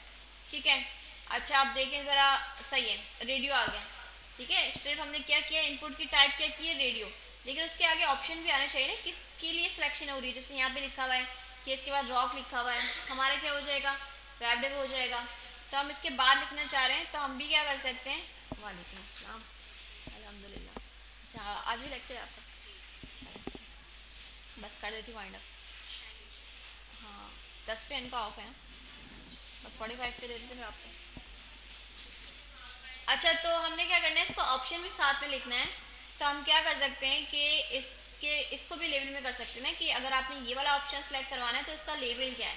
ठीक है, तो प्रॉपर हम आराम से तरीके से काम कर रहे हैं। इसके लेबल हमने क्या यूज़ किया, लेबल। ठीक है, और इसके अंदर हमने क्या लगाया, इनपुट। ठीक है, और ऑप्शन इसके बाद लिखना है या पहले, ये डिसाइड आप कर सकते हैं कि इस सर्कल से पहले आपने बाद में लिखना है या पहले। बाद में लिखेंगे हम, तो हम पहला ऑप्शन लिख देते हैं यहाँ पे ए आई। क्या लिख दिया, ए आई। तो देखें इसका आउटपुट ऐसा आ रहा है कि सर्किल आ रहा है और ए आई आ रहा है। और लेबल करने का फ़ायदा क्या हो रहा है कि ए आई पे क्लिक हो रहा है तो ऑप्शन खुद ही से सिलेक्ट हो रहा है। लेबल का ये फ़ायदा है ना, कि अगर आप टैक्स पे जो कनेक्टेड उसके टैक्स है उसके ऊपर क्लिक कर रहे हो तो ऑप्शन खुद ही से सिलेक्ट हो रहा है। एक तो खुद भी आप जाकर कर सकते हैं कि आपने इसको सिलेक्ट किया, और एक आप ऐसे भी कर सकते हैं कि आपने टैक्स के ऊपर क्लिक किया और ये खुद से ही सिलेक्ट हो जाएगा। ठीक है, इस तरह से आप एक आपने ऑप्शन बना लिया, मज़ीद ऑप्शन बना लो। ठीक है, एक किसका हो सकता है, ग्राफिक का हो सकता है, और एक हमारा हो सकता है कौन सा, वेब डेवलपमेंट। ठीक है, तो यहाँ पे हम वेब कर लेते हैं और यहाँ पे हम ग्राफिक कर लेते हैं, ग्राफिक। ठीक है, अब 3 हमने बनाए, तो देखिए 3 आपको दिख रहे हैं, दिख रहे हैं, ज़रा डाउन तो नहीं हो गया, स्क्रीन पे विजिबल है, प्रोजेक्टर पे भी। अगर कहेंगे तो मैं आगे वाला सारा कोड जो है कॉमेंट कर देती हूँ, ताकि आपको सिर्फ यही दिखे। करूँ कॉमेंट, कॉमेंट का बताया वैसे कर सकते हैं ना। अगर हम चाह रहे हैं कि ये सब हमें नहीं लिखना चाहिए लेकिन कोड हमारे पास रहे, तो हम क्या कर सकते हैं, कमेंट कर सकते हैं। लेकिन अगर आप लोग कह रहे हैं कि सही है तो कोई इशू नहीं। अच्छा, अब ये 3 ऑप्शन हो चुके हैं, एआई, वेब और ग्राफिक। अब मैं किसी भी ऑप्शन पे क्लिक कर रही हूँ, चाहे उसके टेक्स्ट पे या उसके सर्किल पे, तो सिलेक्शन हो रही है। लेकिन एक जो है इसमें प्रॉब्लम है कि अगर मैं तीनों ऑप्शन को सिलेक्ट करूँ, ये तो तीनों सिलेक्ट हो गए, तो हमारा जो पर्पस था कि एक ही ऑप्शन आपको सिलेक्ट करना चाहिए, तो उसका तो मकसद ही बहुत हो गया ना, कि भाई एक ही ऑप्शन सेलेक्ट होना चाहिए। यहाँ पे तो तीनों ही हो रहे हैं, तो वो चीज़ कैसे इनेबल करेंगे हम, कि हमें एक ही ऑप्शन सेलेक्ट करवाना है यूज़र से। क्योंकि रेडियो बटन का तो मतलब ये होता है ना कि अगर आप एक ऑप्शन सेलेक्ट करवाना चाह रहे हैं तो आप क्या यूज़ करेंगे, रेडियो बटन। तो आपने क्या करना है, आपको पता है ये तीनों ग्रुप है, इन तीनों में से कोई एक ऑप्शन क्या होना है, सिलेक्ट होना है, कोई एक ऑप्शन सेलेक्ट होना है। तो आप इन तीनों में एक नेम का एट्रीब्यूट पास करोगे, ये ज़रूरी है यहाँ पे। ठीक है, अब देखो यहाँ पे कह सकते हो आप कोर्स के लिए सिलेक्शन करवा रहे हो, तो मैंने इसमें नेम का एट्रीब्यूट और वैल्यू क्या पास कर दिया, कोर्स। अब ये वाले इनपुट में भी सेम पास किया और ये वाले इनपुट में भी सेम ही पास किया। अब इन तीनों को पता लग गया कि हम एक ग्रुप है, हम तीनों में से एक ही सिलेक्ट होना है। अब देखिएगा आप लोग ज़रा, मैं इसको सिलेक्ट कर रही हूँ वेब को, अब ग्राफिक को करती हूँ तो वेब से हट के ग्राफिक पे आ जाता है। अगर एआई को हम सिलेक्ट करें तो ग्राफिक से हट के एआई पे आ गया। अब ये चीज़ इनेबल हो रही है। ठीक है, ये इंपॉर्टेंट है, इसमें मिस नहीं करना आप लोगों ने। अगर ये नहीं लगाएंगे तो सारे ऑप्शन सेलेक्ट हो जाएंगे, लेकिन आपने कोई एक ही ऑप्शन सेलेक्ट करवाना है, तो आपने सब में नेम का एट्रीब्यूट पास करना है। अगर ऑप्शन और ज़्यादा होंगे तो आप उनमें भी क्या करोगे, नेम का एट्रीब्यूट पास करोगे, और जो आपने ये टैक्स लिखा है ना, ये सेम होना चाहिए, इसमें स्पेलिंग मिस्टेक नहीं होनी चाहिए। अगर मैं करके लिखूँगी, इसमें मैंने कोर्स लिख दिया, ठीक है, तो आप देखें ज़रा, फर्स्ट वाला सही चल रहा है, सेकंड वाला, अब ये देखें सेकंड और थर्ड में प्रॉब्लम आ रही, क्योंकि सेकंड वाले में मैंने क्या किया, मिस्टेक किया है। तो ये आपको जो है वे क्या करना है, आपने बिल्कुल प्रॉपर सेम लिखना है, लिटरली जो लिखा हुआ है आपने सेम ही लिखना है। कोई स्पेलिंग मिस्टेक आपने नहीं करनी, इसमें केसेस का डिफरेंस भी नहीं करना कि आपने आर वहाँ पे लिखा है, आर यहाँ पे लिखा है, लेकिन आपने उसको अपर केस कर दिया, कैपिटल में कर दिया, तो ये मिस्टेक भी नहीं होनी चाहिए। सही, तो क्लियर हो गया। चलें जी, आप लोग भी बना लें इसको रेडियो बटन।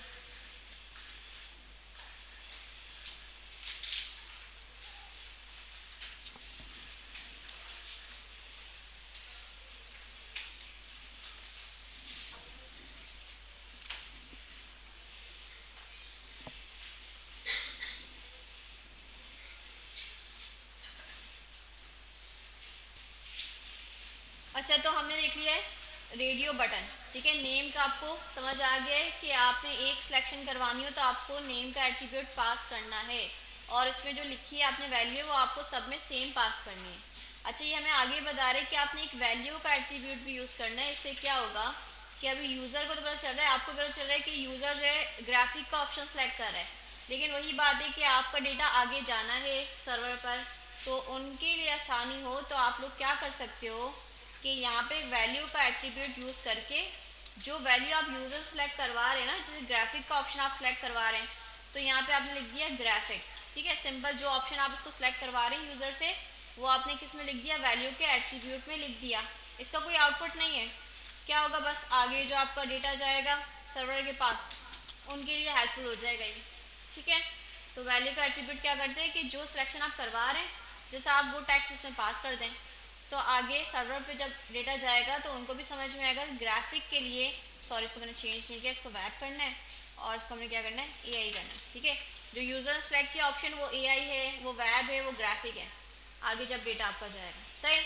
अच्छा, फिर इसमें क्या है कि आप क्या कर सकते हो कि चेक का एक बाय डिफ़ॉल्ट आ रहा है कि अगर आप चाह रहे हो ना कि जैसे आप पेज रिफ्रेश करते हो तो यूज़र सेलेक्ट करते हैं जाकर, लेकिन आप चाह रहे हो कि ऑलरेडी कोई ऑप्शन पहले से सिलेक्टेड हो।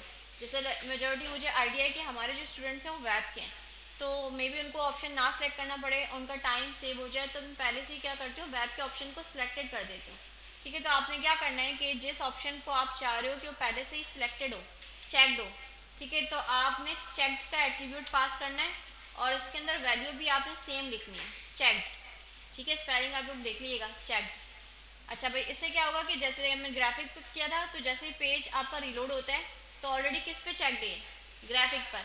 अगर आप किसी और पे करवाना चाह रहे हो तो आपने सिंपल उस पर कर देना है, आप वेब पे करवाना चाह रहे हो तो आपने वेब पे रख दिया ये, ठीक है। तो ये ऑलरेडी किस पे हुआ, चेक वेब पर, ठीक है। अच्छा, आप लोग देख रहे हैं कि इसकी की, ये की होती है, वैल्यू होती है, आप लोगों को पता है एट्रीब्यूट में, ये भी सेम है और ये भी सेम है।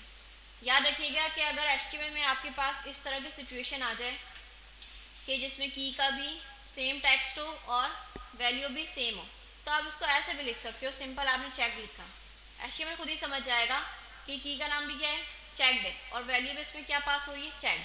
तो इससे आपका काम प्रॉपर हो रहा है, कोई इशू नहीं आ रहा, ठीक है। जैसे एक शॉर्ट वे लिखने का कि आप क्यों उसको रिपीट कर रहे हो, जब की का नाम भी सेम है और वैल्यू का नाम भी सेम है, तो आप जस्ट एक बार लिख सकते हो, ठीक है। तो हमने चेक भी देख लिया। अच्छा, इसके बाद क्या है कि रेडियो बटन की ही तरह आपका एक दूसरा है चेक बॉक्स, ठीक है। इसमें आपकी टाइप क्या हो जाएगी, चेक बॉक्स, लेकिन इसका पर्पस क्या है कि इसमें यूज़र मल्टीपल ऑप्शंस को सिलेक्ट कर सकता है। अब देखिए, इन्होंने एक बना कर दिया है कि please select your favourite music, ठीक है। हम रमज़ान में तो हम ये वाला नहीं करेंगे, हम इस तरह से कुछ सोच लेते हैं कि फेवरेट हॉबीज़, ठीक है, हॉबीज़ का बना लेते हैं हम, ठीक है। कुकिंग भी हो सकती है आपकी, ठीक है, स्क्रॉलिंग भी हो सकती है, स्लीपिंग भी हो सकती है, ठीक है। हम कुछ इस तरह का बना लेते हैं। तो हम इसको बनाने के लिए अब मैं चाह रही हूँ कि आगे वाला ना, अब क्या हो रहा है, स्क्रॉल डाउन हो रहा है, मैं इसको सबको कमेंट कर देती हूँ ताकि जो चीज़ हम पढ़ रहे हैं ना सिर्फ उसी पे अभी फ़िलहाल हमारा फोकस रहे। तो इन चीज़ों को मैंने कमेंट कर दिया, ठीक है। अभी इससे क्या होगा कि ब्राउज़र पे भी कुछ भी आपको शो नहीं होगा क्योंकि आपने क्या कर दिया, कमेंट कर दिया, ठीक है। अब हम क्या करते हैं कि चेक बॉक्स बनाना चाह रहे हैं हम, तो लेबलिंग कर लेते हैं किस लिए हम बना रहे हैं। तो हम बना रहे हैं हॉबीज़ के लिए, ठीक है, हम बना रहे हैं हॉबीज़ के लिए, ठीक है। अच्छा, उसमें ऑप्शंस हम डिसाइड कर रहे हैं कि हमने सबसे पहले लेबल बनाना है, इसमें हम बना लेते हैं। अच्छा, हमने अब चेक बॉक्स बनाना है, रेडियो नहीं बनाना, तो टाइप क्या हो जाएगी, चेक बॉक्स, सजेशन आ जाएगी, आप उसको एंटर कर लिएगा। ऑप्शन यहाँ पे हम देख रहे हैं कुकिंग का, ठीक है, कौन सा दे रहे हैं, कुकिंग का। अच्छा, सिंपल क्या करना है, इसको ब्रेक डाउन करना है, लाइन ब्रेक डाउन करनी है, तो मैंने इसमें BR लगा दिया। अच्छा, आई गेस मुझे कुकिंग इनपुट पहले रखना चाहिए ताकि ऑप्शन पहले आ जाए और टेक्स्ट बाद में आ जाए, ठीक है। इनपुट टाइप चेक बॉक्स क्या बन जाएगा, ये स्क्वायर्ड फॉर्म में आपका बॉक्स बन जाएगा, और ये आपका क्या हो गया, कंटेंट। ठीक है, तो अब इससे लेबल में रखने का फ़ायदा क्या है, कुकिंग पे आप क्लिक भी करते हैं तो ये चेक हो जाएगा। ठीक है, अच्छा एक ऑप्शन ये बना लिया आपने, और मज़ीद ऑप्शन हम बना लेते हैं। और क्या हो सकती है हॉबीज़ हमारी, रीडिंग भी हो सकती हैं। ठीक है, लड़कियाँ जो है वो नॉवेल्स भी रीड कर रही होती हैं। ठीक है, और स्क्रॉलिंग भी होगी सबकी, मस्ट है तो स्क्रॉलिंग। ठीक है, और स्लीपिंग तो मस्ट मस्ट है रमज़ान में ख़ास तौर पे। ठीक है, और क्या होती है भैया आपकी हॉबीज़, और बताएं।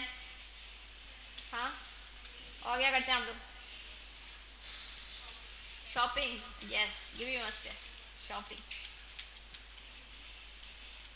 ठीक है, और जो आपको ऑप्शन समझ में आए आप लोग ऐड कर सकते हैं। अच्छा, इस तरह से सारे ऑप्शंस आ जाएंगे, और ये चेक बॉक्स है कि आप इसको चेक करेंगे तो इस तरह से ये मार्क शो होगा। अच्छा, तो इसमें आप मल्टीपल चाहे तो आप सारे हॉबीज़ भी सिलेक्ट कर सकते हैं, क्योंकि मल्टीपल चॉइस ना मोर देन वन हो सकती है, वो कितनी भी हो सकती है, डिपेंड करता है कि यूज़र की क्या ख्वाहिशात हैं। ठीक है, हमारी हॉबीज़ हैं तो हम इसको मल्टीपल भी कर सकते हैं, हम स्लीपिंग और शॉपिंग भी कर सकते हैं, हम स्क्रॉलिंग स्लीपिंग शॉपिंग भी कर सकते हैं। ठीक है, मल्टीपल सिलेक्शन आप इसमें कर सकते हैं। ठीक है, तो अगर मैं आपसे पूछूं कि इसमें नेम एट्रीब्यूट की नीड है, नेम का एट्रीब्यूट हमने क्यों यूज़ किया था कि हमने एक सिलेक्शन करवानी थी, तो इसमें एक सिलेक्शन तो हम करवा भी नहीं रहे, तो इसमें नेम का एट्रीब्यूट लगाना चाहिए हमें। वैसे तो नहीं लगाना चाहिए ना उसूलन, लेकिन वही बात है कि आपका डेटा आगे किस पे जाएगा, सर्वर पे जाएगा, तो उनको बताने के लिए कि आपने इसके लिए जो है सिलेक्शन करवाई है, तो आपको यहाँ पर भी नेम का एट्रीब्यूट पास करना चाहिए। ठीक है, तो मुझे यहाँ पर भी पास करना है, सब जगह पहले मल्टीपल सिलेक्शन में कर लेती हूँ, और के साथ आप जो है क्लिक कर देना तो इस तरह से मल्टीपल सिलेक्शन हो जाती है, मल्टी कर्सर। ठीक है, तो आप ये जितना भी आपने सेलेक्ट किया है सब जगह आप साइमल्टेनियसली लिख सकते हैं इस तरह से। ठीक है, किससे कि ऑल्ट के साथ जो है क्लिक क्लिक जहाँ पे करेंगे आप वहाँ पे आपका कर्सर जो है वो सिलेक्ट हो जाएगा। ठीक है, तो ये हमारा टाइम सेव होता है, शॉर्टकट्स होते हैं, इससे हमें प्रोडक्टिविटी इंक्रीज़ होती है, और प्रो वाली फीलिंग भी आती है कि हमें शॉर्टकट्स का पता है और टाइम हमारा सेव हो रहा है। अच्छा, इसमें किसके लिए करवाना था, हॉबीज़ के लिए, तो मैंने इसमें नेम में पास कर दिया हॉबीज़। ठीक है, नीड नहीं थी लेकिन मैंने आपको बताया कर लेंगे तो अच्छी प्रैक्टिस है, तो इस पर हमने नेम वाला पास कर दिया। इससे कुछ हुआ नहीं, काम तो वैसे ही हो रहा है जैसे हम मल्टीपल सिलेक्शन कर पा रहे थे, बस वो है कि आपने आगे चीज़ों को हेल्पफुल बनाना है, यूजफुल बनाना है, तो आपने क्या यूज़ करना है, नेम का एट्रीब्यूट। ठीक है, क्लियर होगा। अच्छा भैया आगे हम बढ़ते हैं ज़रा। वैल्यू देखिए, इसमें भी आप वैल्यू पास कर सकते हैं। अच्छा, इसमें अगर आपने कोई बाय डिफॉल्ट ना पहले से सिलेक्टेड करवाना है, क्योंकि ये चेक बॉक्स है, तो इसके लिए कौन सा हो जाएगा, चेक्ड का आ जाएगा। अच्छा, उसमें हमने चेक यूज़ किया था, सही यूज़ किया है मैंने। रेडियो बटन के लिए हमें कौन सा बताया था, हमें चेक बताया था। ठीक है, चेक बॉक्स के लिए हमें चेक बताया, इसके लिए भी क्या है, चेक। कि अगर आप चाह रहे हैं कोई ऑप्शन पहले से सिलेक्टेड हो तो आप क्या यूज़ कर सकते हो, चेक का एट्रीब्यूट। जैसे मैं चाह रही हूँ कि शॉपिंग वाला जो है ये ऑलरेडी सिलेक्टेड होना चाहिए, तो इसमें हमने क्या यूज़ कर लिया, चेक। अच्छा, मैंने इसको वैल्यू और की क्यों नहीं लिखा, वन टाइम क्यों लिखा है, यस क्योंकि दोनों जगह सेम जो है टेक्स्ट पास हो रहा है, तो आप इस तरह से पास भी कर सकते हैं। तो देखिए ऑलरेडी सिलेक्टेड किस पे आ रहा है, शॉपिंग पर। ठीक है, अच्छा तो दोनों सेम सेम ही है, जैसे इसकी टाइप का डिफरेंस है और पर्पस का भी डिफरेंस है कि आप उसमें एक सिलेक्शन करवा रहे हो और इसमें आप मल्टीपल करवा रहे हो। अच्छा फिर इसके बाद, अच्छा 46 हो गए, टाइम हमारे पास है नहीं वरना हम इसको कंप्लीट कर लेते हैं। तो अगर ऑफ हुआ आप लोगों का नेक्स्ट वीक, तो आप लोगों ने कोशिश करनी कि ये चैप्टर थोड़ा सा रह गया है, इसमें एक ड्रॉप डाउन पढ़ना है हम लोगों ने, और इसमें बटन्स बनाना सीखने हैं, फाइल अपलोडिंग, ये कुछ चीज़ें रह गई, छोटी छोटी चीज़ें रह गई, मेजर चीज़ें हमने पढ़ ली हैं। ठीक है, तो ये चैप्टर आप लोग कंप्लीट कर लिएगा। ठीक है, इंशाल्लाह हम कोई असाइनमेंट भी बना लेंगे ताकि आप लोग जो ना हमसे इंगेज रहो, क्योंकि होता क्या है कि ऑफ सारे दिन बच्चे भूल जाते हैं, सब प्रैक्टिस नहीं करते हैं। तो मेरी कोशिश होगी छोटे मोटे असाइनमेंट्स आपको देती रहूँ ताकि आप लोग घर पे उसको प्रैक्टिस करते रहो। ठीक है, ये चीज़ें ऐसी प्रैक्टिस में रहेगी ना तो आपको याद रहेंगी। जैसे ही 2 दिन जी